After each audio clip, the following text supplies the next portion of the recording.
Қарттар күніне орай Петропавлда шахматтан турнир өтті. Осы жолы жарыс жолына қаланың зейнеткерлері түсті. Барлығы 20 азамат зияткерлік ойында мықтыны анықтауға кірісті. Ардагерлер кеңесі мүшелерінің сөзінше, қариялар әр бастаманы құптап, қуана қолдайды. Мероприятияда қалмай өздері ұмтылады, соған біздің қала ардагер кеңесі оған өте қуаныштымыз, көмектесіп жатырмыз. Бізден бүгін бірнеше приз болады. Турнир швейцариялық жүйе бойынша ұйымдастырылды. Әр қатысушы 7 ойыннан өткізуге тиіс еді.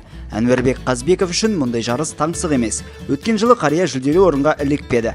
Биыл да жоспарда жеңімпаз атану жоқ.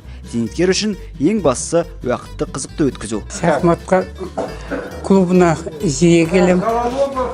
Мынау қарияларды құрметтеп жатқанына көп рахмет.